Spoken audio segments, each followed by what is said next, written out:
People, thank you.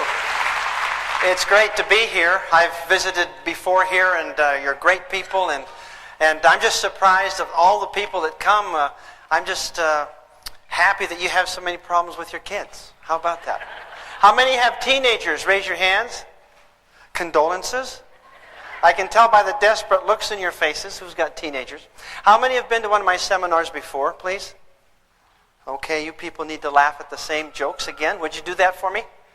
People, you'll never have a greater assignment, a greater responsibility than being a father or a mother, a companion, a husband or wife. This is what life's all about. We're to learn not to acquire things in this life, but to develop relationships. And if we'll develop relationships, we'll find happiness. I'm talking about good, healthy relationships. No matter what else you get, no matter how many degrees in college or how many zeros you have after your bank account, no matter how much money you have, no matter what honors or great things you think that you've done in this world, if you're not in a position to where you're in great love with your wife and your children, and you have deep and intimate relationships with those that you love, all these other things don't matter.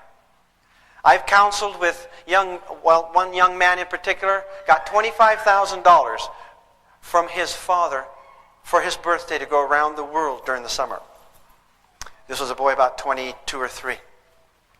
All kinds of money, but no relationship with Dad. These are sad things. We need to begin to understand about relationships and what brings great relationships.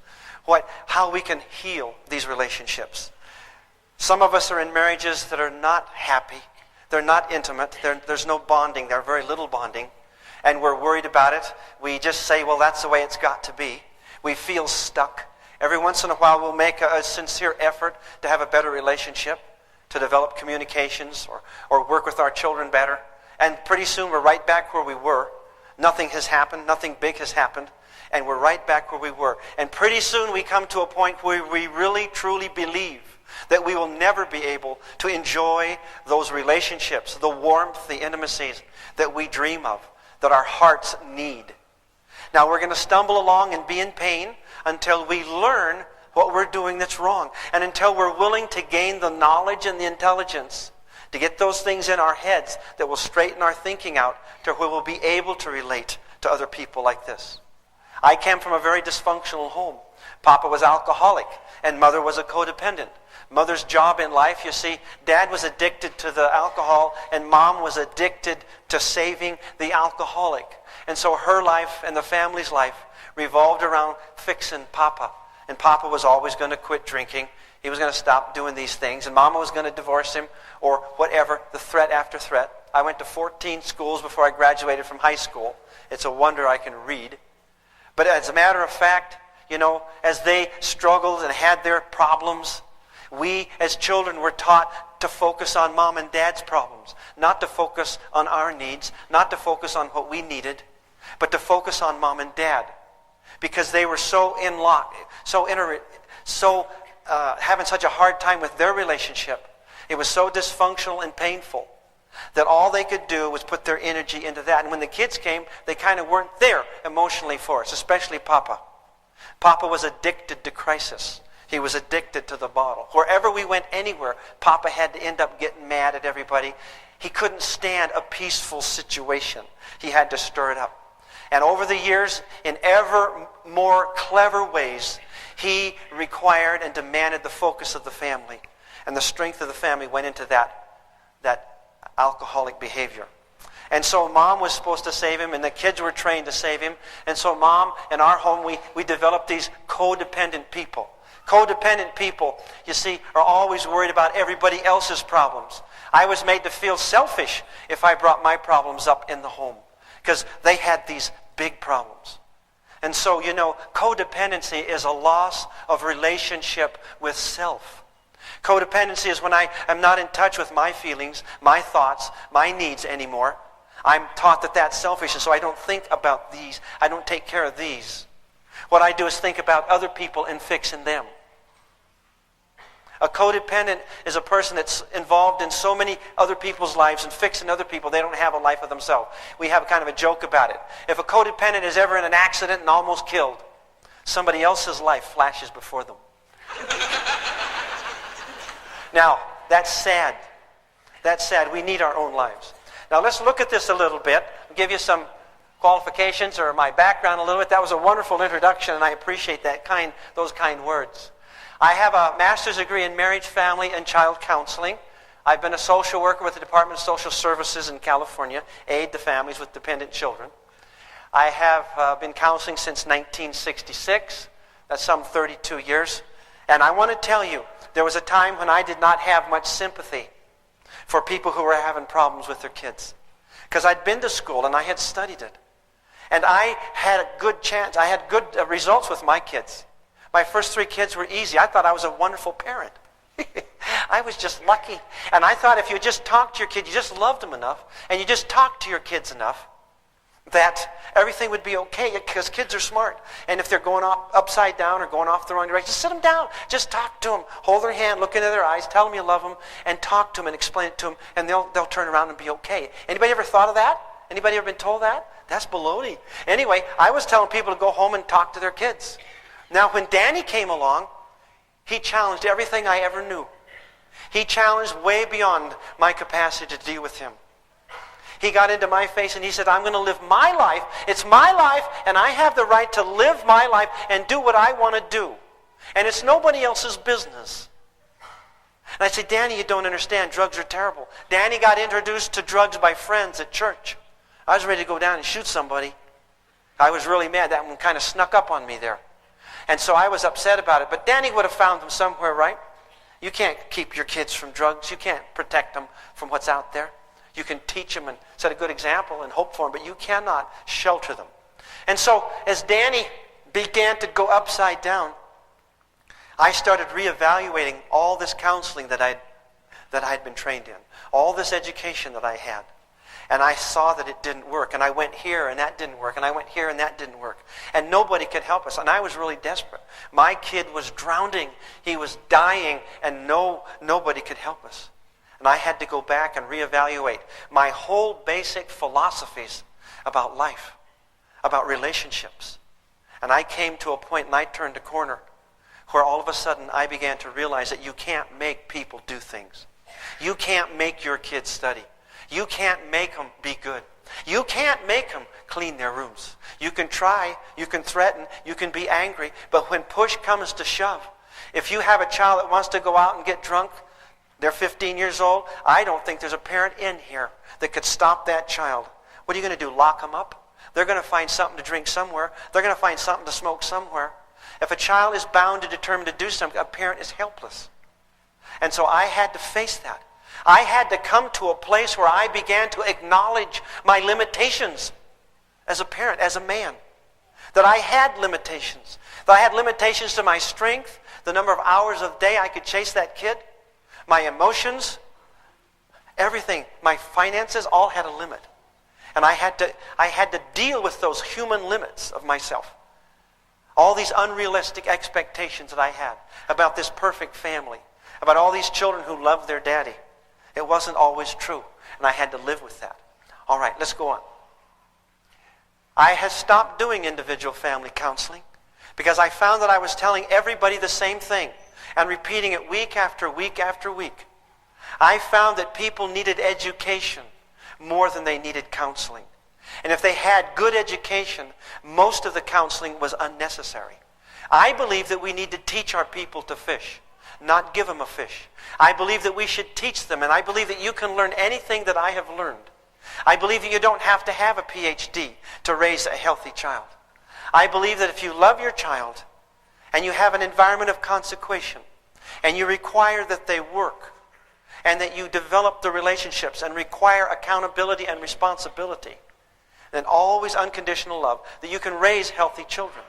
And this is about being good parents. It is not about assuring that your kids are going to come out a certain way. We do not have any guarantees. You can be an absolutely perfect parent. The problem of our parents today is that they do not know what correct parenting principles are. And so they're going along pretty good. And things are working pretty good. And then something comes along to challenge everything. And so they crack down and they go back to their methods and they really look at it and they crack down more and the kid goes off further. And then that parent begins to challenge their own thinking. Is this right? Is this wrong? And then they waffle. And until you know what is correct, you will be tossed back and forth. You can do the right thing and the kids still do the wrong things. Do you believe that? And you need to understand that. And this is one of the big concepts that we'll deal with today. Personal and family experience. I've talked about that a little bit. What is a parent trap? A parent trap is a dysfunctional, self-defeating pattern of behavior that well-intending parents often fall into when they're attempting to what? Control what? Control their children. They want to control that behavior. When parents attempt to control their children, they always fall into what we call parent traps. Now, what is this parent trap? It's where we are trying to get our kids to do what is right. They won't do it, and so we get frustrated. Frustration leads to anger. We get frightened. We feel guilty. We have fear. And this fear turns to anger. And so, because we do not know the right way to behave as a parent, pretty soon we're acting angry in order to intimidate these kids, in order to make them do what is right. We start to criticize. We begin to argue. We lecture. We threaten. We discount them. We rescue them. We put them on teenage retirement. That's when they don't have to work at all. We're going to talk about that in the last half this evening. We have a favorite child. We start to shame them. We start to criticize. Does this make sense? And it's all because we love them. But we have this idea, this big parent trap. And this is what's in our head. And this is what is part of what must be exercised. It has to come out. If the kids are acting out in the neighborhood and they're being sneaky, what is the first thing you think of? Those parents need to crack down. Isn't that true? Those parents need to get that kid, what? Back in control. There's a book written out there by that title. And so the issue is about control. And the false idea is that good parents produce good kids and bad parents produce bad kids. And that if a parent loves that child enough, the parent can come up with this miracle of whatever it is to get inside that kid's head and to change that behavior. And so we have this lie that good parents are able or should control their children. They're able to control their children. And that's a parent's responsibility and duty. To be considered good parents, you have to be in control. Do you have a little piece of that? Do you? You bet you do. All right, let's look at this. There are two opposing ideas that underlie our beliefs, our philosophies about the nature of man. And one of them is that man is a free agent. That man is free to choose. That man has the capacity to choose.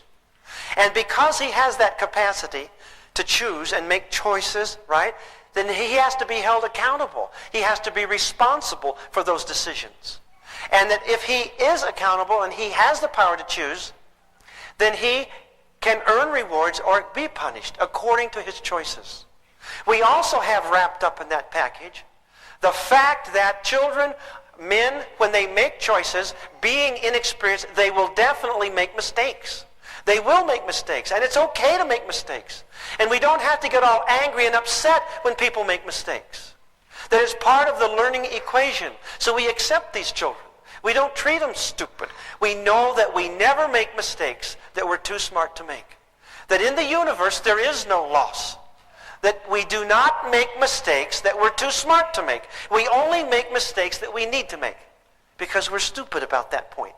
And so we're going to suffer and we're going to learn. We're going to go through the painful process of learning that was wrong. And so mistakes are important. We learn from mistakes. And to be honest with you, I have learned more from the hardships, the mistakes I've made in life, than I have from the easy times and the successes. Many of you would agree with that. But then there's another group that believes that people are not innately good, that they shouldn't be given their free choice, that they should be told what to do, and we who know better will force them. Whether it's taking music or it's taking this or that, we're going to force them because we are more intelligent, and we're going to make sure that they do what is right. And that's our duty. And we're justified in making them do these things because it's for their own good, and they'll thank us later. You ever think like that? Ever hear that kind of thinking? That's off the dark side there. My wife loved piano, but they were so poor in her house where she came from that they couldn't take piano lessons. Now, my wife's mother played wonderfully. She played, and my wife wanted to play but couldn't. My wife swore that when she had kids, they would get to take piano. Isn't that wonderful? So our kids had to take piano. And they swore their kids would never have to take piano. So in the Jones family, every other generation does piano. And that's the way it works. Isn't that wonderful? Well, the idea is we know what's best for these people. Therefore, we are justifying and coercing them. Now, the problem with that program is that any family, any government, any institution that is set up on coercion and force must be maintained by force. Do you agree? Because sooner or later, a family that's built on force, those kids will rebel. In fact, they'll rebel anytime, sometimes, won't they? If it's in their nature to rebel and to learn. But there's this side then. Now, this side has a hard thing because you can't force people. But they believe it's their duty to force. It's their duty to make these people do the piano and make them do their studies and get in there and go to sleep, Johnny. And they think they've got to do that. Did you ever try to make a kid study? It's really hard. I'm in education, and it's important to me that my children study. And so I was after them all the time. You get in there and study. From 7 o'clock to 10 o'clock, no nothing. You get in there and you study. You got to bring these grades up. It's important that you don't bring your family back to me this morning because you couldn't get an education. Now you get out there, you study. Can you make a kid study? Johnny, you pick up your pencil, son, and do your math. Pick up this pencil. Hold a pencil. Hold a pencil like this. I'm too tired. I can't hold a pencil. How are you going to make somebody hold a pencil? You read. Can you make somebody focus their eyes? You read, and you get to sleep too, you kids in there. You get to sleep. Do you hear me? Don't make me come in there. You get to sleep. I figured out a way to get kids to sleep. You rock them to sleep. It takes a rock about that big, okay? You don't go to sleep. You can't force people. Now, the problem with this program over here that says that we can force and we should force and we're justified in forcing, the problem is this is an impossible task. And it makes everybody upset because you can't force them, so they get angry. And so there's anger here, and intimidation here, and fear here. Does that make any sense to anybody? And so how's it going over to your house? You have to think about it. Which of these two philosophies do you believe in? Well, Danny was in the drug place. He was going upside down. And I says, I'm going over here and do this stuff. Now, I will run your life, son, until you get your brain back, okay? And you just listen to Papa. We're going to use this program until you come out of it, and then we'll go over here and use this other program. But for right now, this sounds pretty good. All right, so we get stuck there. Okay, there are two simple truths. Man is a free being with choice and will resist coercion and will eventually rebel against it. Do you believe this? These kids get into this holy war to rebel against their parents. A government and family, institution, etc. built up by force can only be maintained by what? Force. Okay. Our control madness. Why do we argue, criticize, nag, yell, worry, and get so angry at our children? Generally because we're trying to control them and to get them to see things our way so that they will do what we know is best for them. True or false? Yeah, we, the smarter people. Now, that doesn't mean you let little Herkimer play out in the road. He's 2 years old. So the guy down at parenting said, they got it, they're going to do their thing. You can't force them. I told the little turkey, don't go out in the road. In fact, I told him twice. And here comes a truck. Boy, this is going to be quite a lesson today. Wham, You take a little 2-year-old and you put him in the backyard and you lock the gate. Isn't that true? So there's an age-appropriate application to all of these principles. And when they get a little older, then there's new principles that you use. Is that true? So, all right. I think we can see that. We got sense enough to see that, don't we? Now, the parent who is into control, who believes that being a good parent, boy, that kid's going to have that room done, and they're going to have their studies done, and they wear the right clothes to school, and they do this thing at church, and they do this thing at Scouts or whatever it is. And those kids, boy, mom and dad have really everything under control. And these kids, this family looks so good. And they all sit there. Sometimes they're the sickest family in the whole block. But boy, do they look good. And the reason they're looking good is because they think it's important to look good. They're trying to cover up all the junk. Is that true? So they're into appearances and they're trying to look good. So this parent is into control. In fact, those of us who feel so shamed and who feel so dysfunctional and feel so bad, we have this madness to control. And when things start to get out of control, my anxiety level gets higher, higher and higher and higher. And the only way I can keep my anxiety level down is to what? Control. Now, some people, when their anxiety gets up, they get a shot of booze and it settles them down. Is that right? Some people, when their anxiety gets up, they go eat a chocolate cake. Is that right? Can food become addictive? Can we medicate our anxiety? Can we medicate our pain with food? Yes or no? With buying? You bet. With alcohol? With a cigarette? With drugs, chemicals? Yes. Can you medicate your anxiety by controlling? Can it become addictive? Absolutely. It can become very addictive. And some of us are perfectionists and controllers, and that's the only way we're able to keep our anxiety down in life. To be in control all the time. And things get out of control, we go ballistic. We can't handle that. So the parent who is into control, they're going to make an attempt to control their child. Is that right? And sooner or later that child is going to rebel. They're going to be non-compliant. And then the parent does what? They get tighter controls. Boy, I had Danny, grounded for like 300 years one time. It just got worse and worse. He didn't even care. He'd come walking through the door and he'd say, "What's the sentence today?" As he made his way to the bedroom. Because I'd find his room was messy and you know what I mean. Because I was a good father. I was on him, boy. You bet. All right, now, so I attempt tighter control. What happens? The child still refuses to comply. You guys hear this? And then what happens? The parent feels failure. They feel impotent, and they're fearful. This child is not doing well in school. They're not showing up at church. They're not doing their scout work. They're off with these goofy friends with this bad music and the green hair.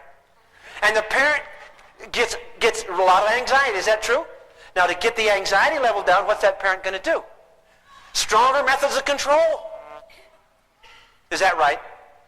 And stronger methods of control, what's the result? Child is still non-compliant. And the child will be defiant. Danny told me, "Get out of my face. This is my life, Papa. Don't you get it? Leave me alone. It's my life. If I want to jump off a bridge, I can do it. If I want to kill myself with drugs, I can do it." I said, I guess you could, but why? Why? I don't understand. But the idea was that Danny was still non-compliant, and he was defiant. Because we were in this control battle. Who's going to run his life? So what happens? Anger, rage, intimidation, coercion by the parent. How is a child going to react to that? How is a child going to react to that? Feelings of resentment, rebellion. This is called the control, rebellion, rage cycle. Do you see it? There's no place to win on this. This is the merry-go-round of insanity. And as you try to control, and you're over here in this camp trying to control other people's lives, and you're trying to make them do stuff, you're taking over their lives. When you take over their life, you don't leave much for them. And so they don't take responsibility for their education. They get locked in this control battle. And whenever you're in a control battle with a kid, they lose sight of their own sense of responsibility for whatever, whether you're controlling about education or friends or music or whatever. Making sense, anybody? This over here is a losing deal. All right. Mission Impossible. We have been pre-programmed with the false ideas and traditions, and therefore hold many unrealistic expectations about our roles and responsibilities as parents. Sadly, we have little knowledge of correct parenting principles. It's really true. You didn't get any book with that kid, did you? Remember we joke about you got to have a license to mow lawns in town? Is that true? A business, you don't have to have a license. It's tragic. And after we have our child, we just fly by the seat of our pants. And most of us are just doing the same thing our families did, passing down the same dysfunctional ideas and thoughts. We parents are set up to feel that we are the failures if our children do not or will not constantly measure up. Is that true? Now, if you have mission impossible in your head. You have a false idea because you're supposed to be over here. You're supposed to believe that you cannot and should not control other people, that they are to make their own decisions, that they have to make their own mistakes, that they have a right to their own feelings and thoughts, and we should honor that and never, never overcome another person's will like that. I'm not talking about pulling a little kid off the street now. You know the difference here. All right, so if you've got false ideas, and those are the ideas and the concepts you have, when you can't do it, then you feel terrible because you feel like a failure. And when you are frustrated and you get angry, don't you? You get frustrated and you get angry. And those feelings drive screwy behavior. Those feelings drive rage, criticism, threatening, intimidation, verbal and physical abuse. Because the feelings are so powerful, and the feelings are generated from these wrong ideas and wrong concepts. So we got the wrong idea, we feel like failures, we have fear, we have anxiety. Those feelings drive the bad behavior. So we've got to get inside people's heads. People can never progress if they don't get more information. You just don't decide you're going to do something. You have to change the program. You have to have this, what they call this paradigm shift. You have to see your role differently. You have to get new information if you're going to have any kind of a change. So what we do is we get new ideas. The model that we need to begin with is over here. A model where we acknowledge that kids have their choice. And you ask the child, because they will tell you when they're 10 or 12, you can't make me. And they're right. And Papa say, well, I can sit on you. And he can for a while. I've counseled men with broken ribs who have been hit so hard with their son, by their son with this fist, that the men had broken ribs sitting in my office. You can't maintain that kind of government. Sooner or later they will rebel and resent it. And so, what we have here is the right idea that people can and they ought to make their own choices and be held strictly accountable. And there should be consequences which teach them the good things from the bad things. All right, now once we have the true ideas in our minds and we recognize that this child is going to make mistakes and that after we have taught them and loved them that we have done what we should, that we labor with them, we exercise patience and gentleness and kindness with them, now we do not have feelings that are negative. We have good feelings. We have faith and trust in them. We believe in the child. We're grateful for our opportunities, and there's peace in our heart. And when you have peace in your heart and you're not all upset and angry about what these kids are doing because you can't control them, then you don't act like a moron. Then you can exercise patience. And you can give the kids a feeling that you love them and accept them, and you can be kind to them and patient with them. Where else could anybody ever get an opportunity to develop patience and kindness except in this fiery furnace of raising kids? This is the greatest, the biggest task I've ever faced in my life. I thought it was tough when I got married. It was easy being single. I'd go out and have fun and whatever. It was easy. Now I come back, I got to make my wife happy. See, now I get married. I mean, I never knew what true happiness was till I got married. Of course, then it was too late, you see. But at any rate, I tell everybody my wife and I have had, 19 years of beautiful married life. And that's not bad out of 39, because when you consider everything, all right, do you understand that you cannot be patient and kind and gentle and loving and give love messages when you're feeling guilty and angry because this kid isn't doing what they should do? We've got to realize that children are going to make the mistakes they need to make, and there's nothing parents really can do. All right. When Danny was in drug rehab, he was screaming at me, leave me alone, leave me alone. And I don't give up easy. But Danny was hollering. And he said, get out of my life. I said, Danny, you're 16. I said, you don't know up from down, son. You're in jail now. He had a choice to go to jail for a long time or go to drug rehab. He picked drug rehab. So he was in a residency program all night, all day. And he was so slick. He conned everybody in that rehab place. The people there, those counselors there with PhDs and all that other stuff, they got sucked in by this kid. He says, Danny's the greatest kid we ever had come through the program. Danny advanced up through their ranks faster than anybody else. Danny told me, he says, I know what to tell adults. I know what they want to hear. And he conned them. And after a year and a half or so, he ran away. But before he did that, he was sitting in the chair, impressing them one time. Out of his chair, we were sitting in a little circle. He was waving his arms and doing his thing in front of the counselor. And he was yelling, leave me alone. All you want to do is control my life. Was he right? Was I trying to control his life? Absolutely. If I had had the ability at that time, I would have taken away his free choice and said, when you get your brain back, we'll talk about it. Okay? That's what I would have done, because I was convinced he was going to kill himself. And he was telling me, Dad, leave me alone. And I said, okay, Danny, that's what you want. Now, this is after several years. I stood up and I walked across that little circle of chairs and I says, okay, hotshot, you want to have your life, you got it. I said, I take all the responsibility for your life off of my shoulders right here and now, son, and I put it on you. And you'd better be careful, because I'm putting it on you. You're responsible for what happens to you, not me.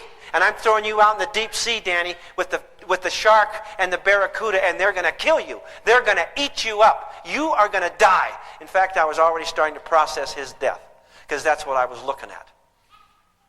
And he says, I can live my own life. And I said, you have been living your own life. I haven't got you here. I was really talking to myself halfway here. And he says, I can live my own life. I said, yes, you can live your own life. You've been doing it. You are responsible. Don't hold me responsible for jail or anything that happens to you from now on. You got to pick it up, buddy. I can't do it. You whip me.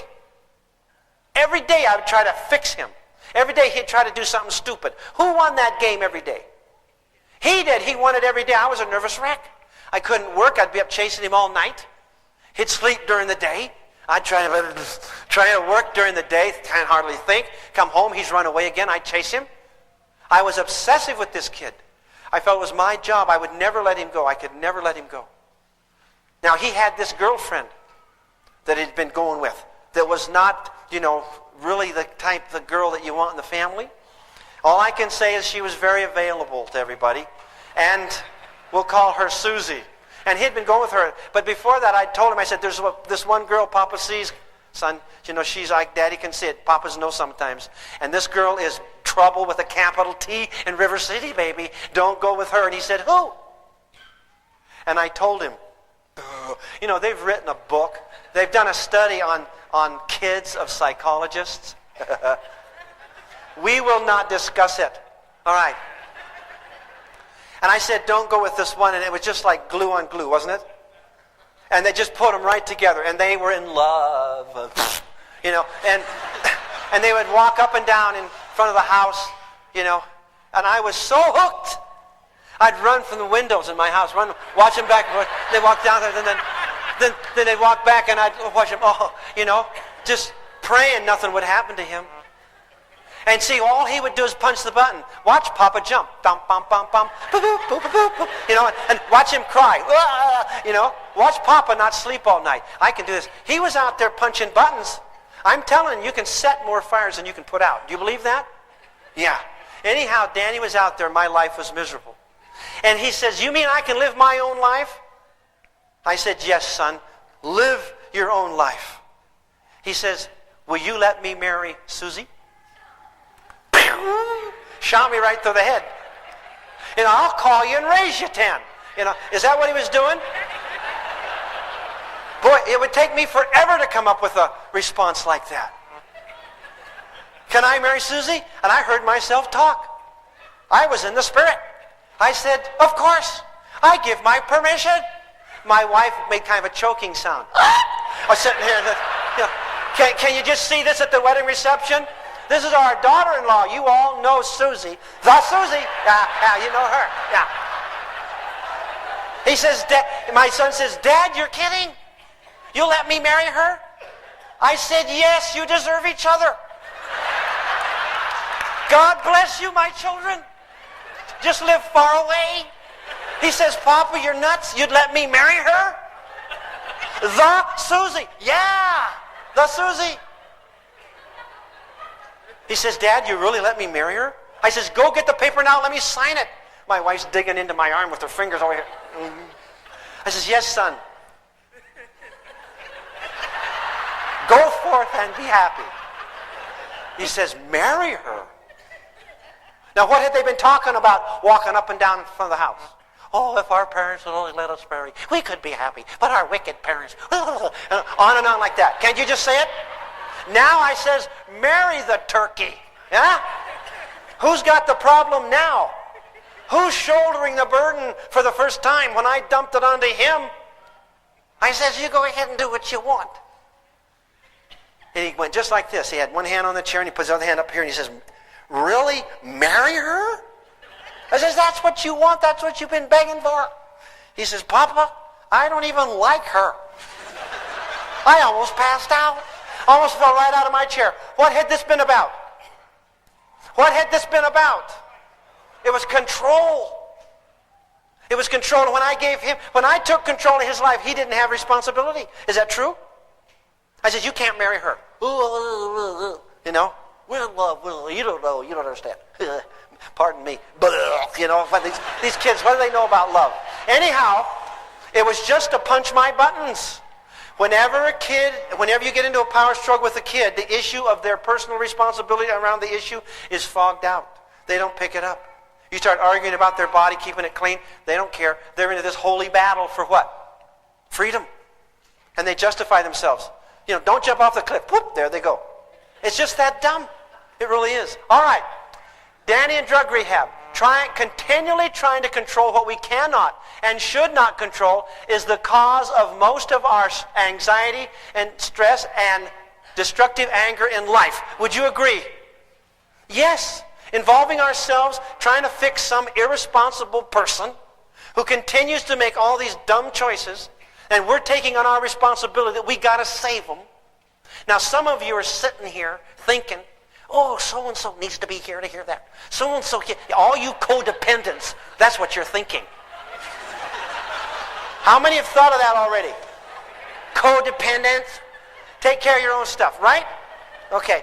We codependents, we've been sent to save the world from all you poor people that don't know any better. Yeah. Okay. We can have peace and get control of our own lives again only when we give up trying to control and rescue others who continue to make irresponsible choices. Would you buy that? You bet. If we love and teach our children to do what is right, we are not responsible for the lives they choose to live. And that is a fact. But some parents are so much into their own image that they're hammering this kid to make him do good in school because the parent thinks it makes them look good. Like they got it all together.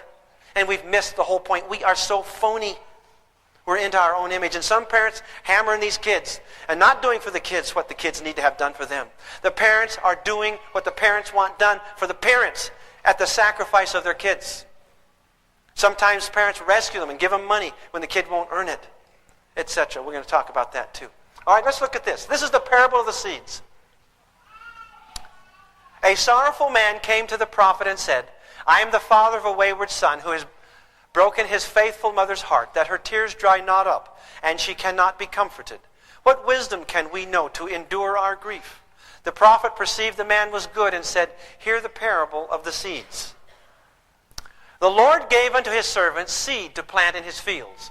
Each received according to the will and wisdom of the Lord. What manner of seeds are these? Asked the servants.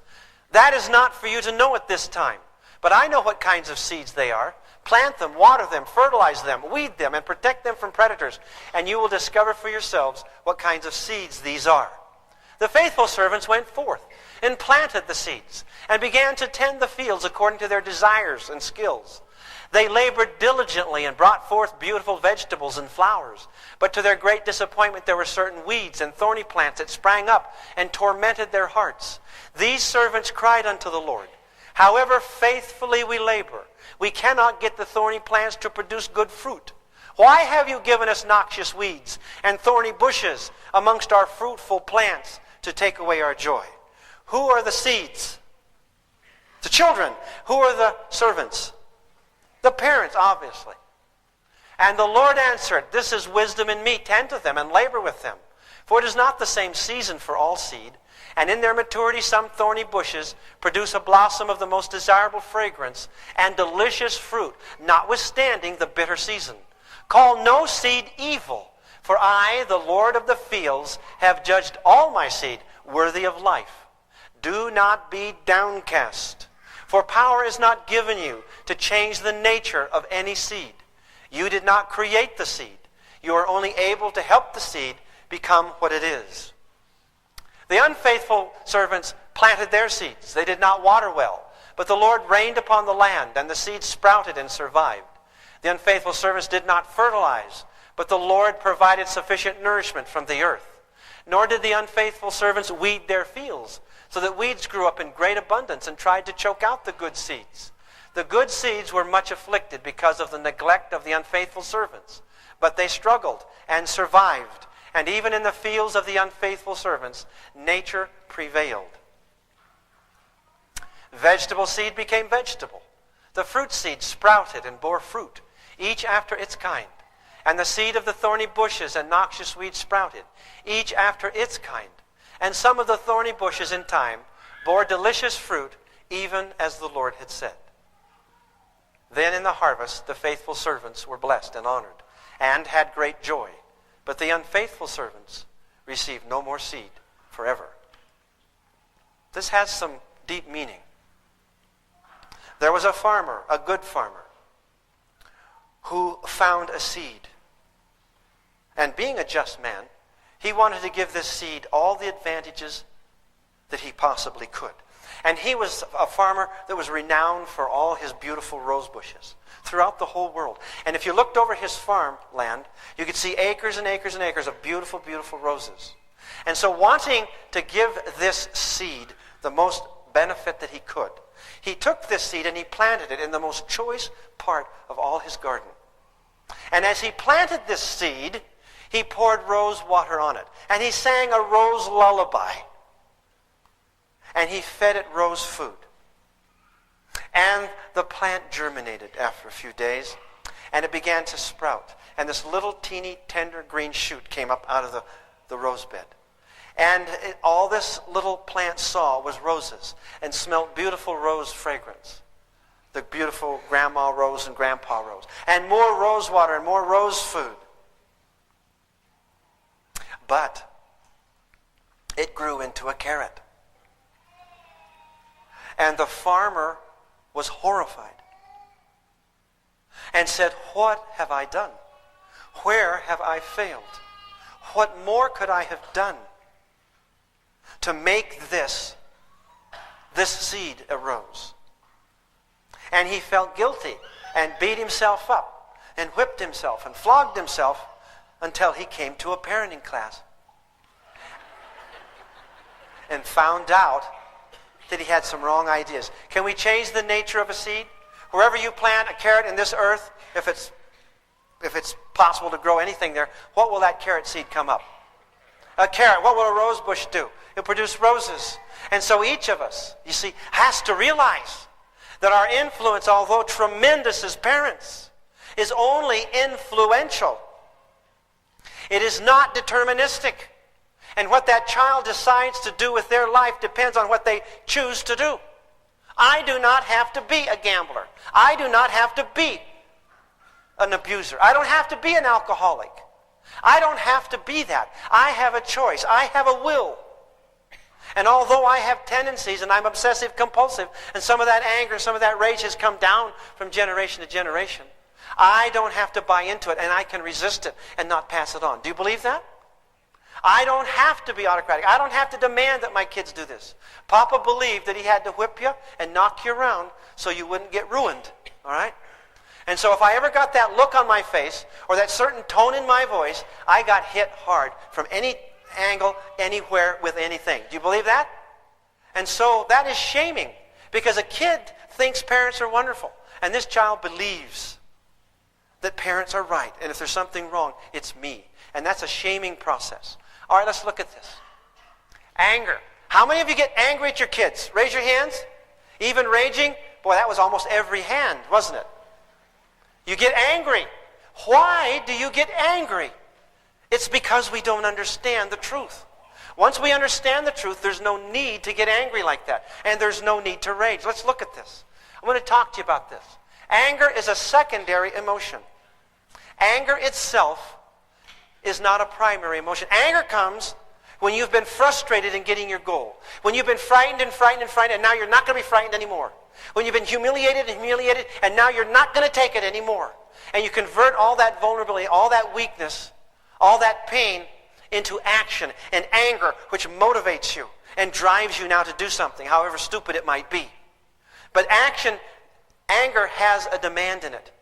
Anger comes from people who are helpless, who are impotent. And that's why they're raging. That's why they're angry. Because they're so frustrated. And some of you come home at night and you even act angry. You get in here, you get this room cleaned up. Is that true? And the kids do it. Wow, Daddy's mad. And they come in and they do it. Because you've scared them. And it works. Anger seems to work. Anger is the pathetic cry of the impotent. Remember, we choose to be angry. Nobody makes you angry. Don't ever tell them, you make me angry. You are angry by choice. You feel impotent, frustrated, blocked in your goals, and so now you turn to anger to change the situation. Does that make sense? All right, let's look at this, Robinson family, okay? This is about teens in America, a story of love at home, about dads and moms, kids, housework, homework, dishes, TV, and murder, actually murder. You guys seen the rage gauge? You know what that is? It's behind your icebox at home. Go home and check it out. How many times do you ask your kids to do anything? Johnny, you come in here. You come in here. I'm not going to tell you again, son. I've told you 4 times to come in here. Don't make me come out there. You get in here. We're going to be on the 11 o'clock news. You don't get in here, boy. Your dad's going to kill you when he comes home. All right, 1. Did you hear me? That was 1, buddy. 2? That was 2. That was a big 2. You're going to die. Yeah. You better get here. Okay, 2.5. That's 2.5. 2 3/4. 2 7. You hear it? That's not how kids learn obedience in the United States. That's how we teach them their fractions. That's how they know. All right? And the problem is that when you do that, you teach them, don't listen to me the first time, the second time, the third time. Don't listen to me. I don't mean anything until I give you the whole show, the screaming and raging thing. All right, here it is. Now, these kids, this is the Robinson family. Dad has a job. And he works from 8 to 5, then he comes home, and he has another job in the garage making cabinets. So he works 16 hours a day. Mom works all day at home too, but at 4 o'clock in the afternoon, after she's fixed dinner for the family, she takes off for the hospital. And from 4 to midnight, she does bedpans and nurse's aid and stuff. And Dad, at least Dad gets to eat dinner with the kids. And so this is the typical thing. These kids are on teenage retirement. You know what teenage retirement is? We'll talk about that. Teenage retirement. So Dad gets upset already. He knows how hard it is to get them to do the dishes. When you tell the kids to do it, when you tell your children to go do the dishes, do they just jump up and do it? Thank you. We want to help. Do they do that? They don't do that. Not on this planet. They don't do that. Oh, my hurt. They feel terrible. Like you stuck them with a bayonet or something. Oh, I didn't do it. How come we have to do everything? Yeah. All right. So Dad says, now, I'm going to tell you something. In fact, he tells them 2 or 3 times right now. I'm not going to tell you again. This is what I'm going to tell you. As soon as you guys are done with dinner, I got to leave. Go in the garage and work. As soon as you kids are done with dinner, I want you to jump up and what, people? Do the dishes without any what? Without any fighting. What are you grinning at? I know. All right? And then as soon as your dishes are done, I want you to get in on what? Your homework. And then, as soon as the homework is done, then you may what? Watch TV. You guys already read the book, huh? You know this story? Okay, here we go. Now, he says, and I'm not going to tell you again. And off he goes.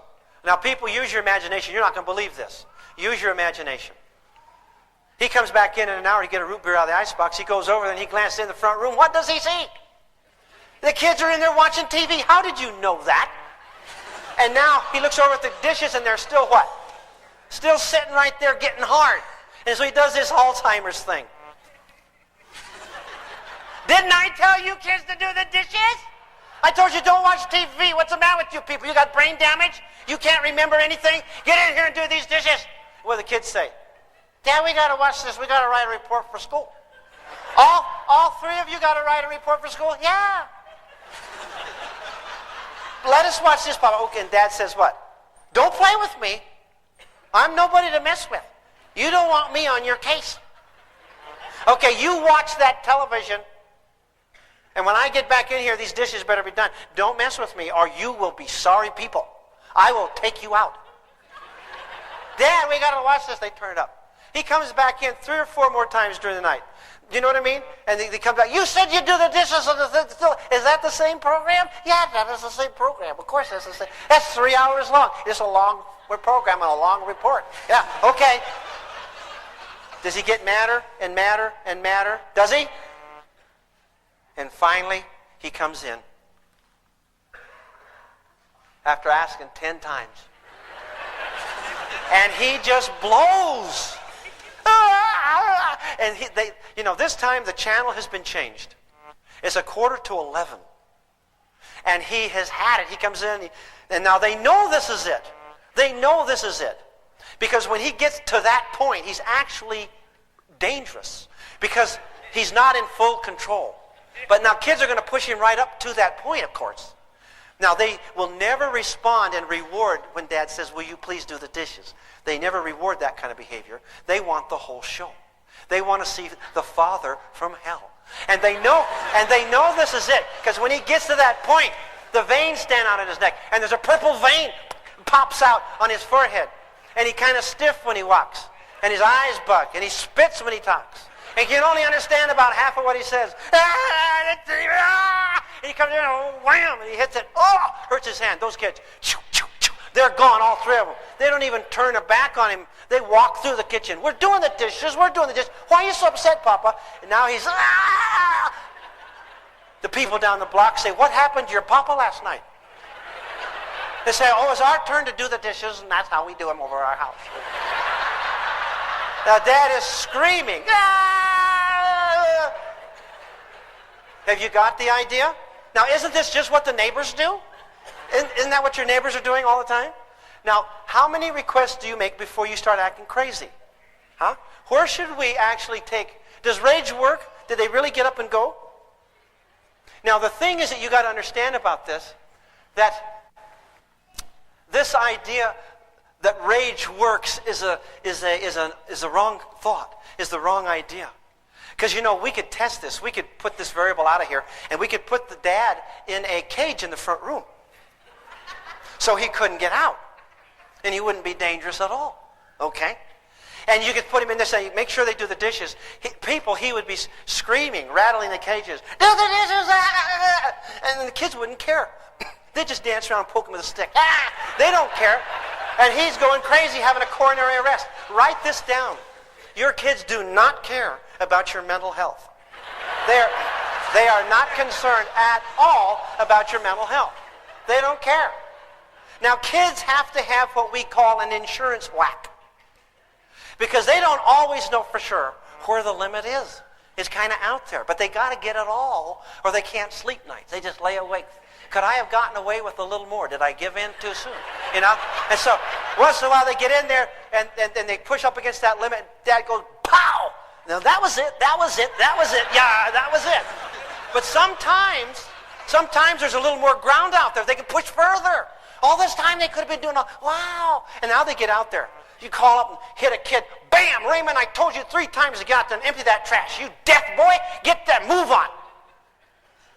Kid sliding across the floor. What'd you hit me for, Pa? You deaf boy? I told you 3 times to empty the trash. Well, Papa, you usually tell me 10 or 12 times. If you're going to change the rules, let me know. Do they know how far to go? Yes, they know how far to go. And they push you right up that limit. Now, that is insane. Why do you let that happen? What works? Action works. Why did those kids move? They were in fear of getting killed. I mean, Dad was actually out of hand. They know just what, he was just right after. They just kept just ahead of him. Sometimes the best advice you can give a kid when you're that mad is you just, run, son, run, before the monster gets you. Haven't you felt like that? Don't we get there? They push us all the way. You know that. All right. Action does it, not talk. You can talk and talk and talk and talk and talk. Your kids don't listen.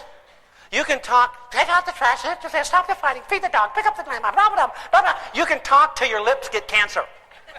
And they can flop off and fall off on the floor. And they can bounce down the hall. And your kids don't care. Talk doesn't do it. What does it, people? Action, consequences. Talk will drive you crazy. And it continues to drive you crazy. All right, let's look at this. At what point should we take action? Right up on top here where everybody's screaming at request 10? How crazy do you want your house to be? You should take action down here. We should always take action here. Does that make any sense to anybody? Some others, I guess they think, I can go 20 times before I kill somebody. You know, I'm really good at the resistance.